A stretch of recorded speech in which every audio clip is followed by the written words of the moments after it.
आपने हमें अपडेट किया। साथ ही मौजूद रहिएगा। इस वक्त हमें सीनियर रिपोर्टर मंजर रिजवी ने ज्वाइन किया है, जो जाए वक़्वा पर ही मौजूद हैं। मंजर, क्या सूरत हाल देख रहे हैं? मलबे से लाशें बरामद हुई हैं और मजीद कितनी लाशें हैं, क्या सूरत हाल है, आगाह कीजिएगा। जी देखें, ये लाशें जो है आपसे कुछ देर पहले दुकान नंबर 144 से बरामद हुई है। ये 25 अफराद के 20 से 25 अफराद के आधा हैं।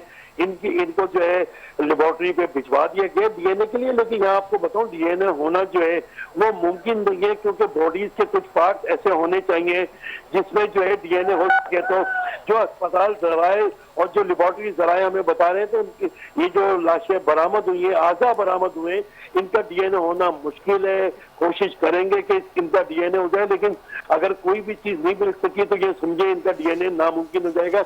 अब 50 से ज्यादा अफराद के जो है वो समझे आप लाशें जो है वो बरामद हो गई हैं, जबकि इस वक्त भी जो है 50 से ऊपर लोग ऐसे हैं जो लापता है, जिनको ढूंढने का अमल जो है, जिनकी बाकियात जो है उनको ढूंढने का अमल जो है वो जारी है। इसके अलावा डंपर वगैरह आए हुए, यहाँ पे मलबा उठाने का काम जारी है। रेस्क्यू के एहलकार मौजूद है, सिटी वार्डन मौजूद है, फायर ब्रिगेड का अमला मौजूद है, और ये लोग पूरी कोशिश कर रहे हैं। 24 घंटे का ऑपरेशन है, इसको हटाने में कम से कम एक हफ्ता जो है वो लगेगा। तो कोशिश तो ये की जा रही है, पहले दुकानों को सर्च कर लिया जाए और बॉडीज को ढूंढ लिया जाए। जो भी बॉडीज जहाँ पे भी जिस हालत में भी है, पहले उसको बरामद किया जाए, उसके बाद ही जो है वहां पे जो है रेस्क्यू का अमल दोबारा शुरू हो जाए या मलबा हटाने का काम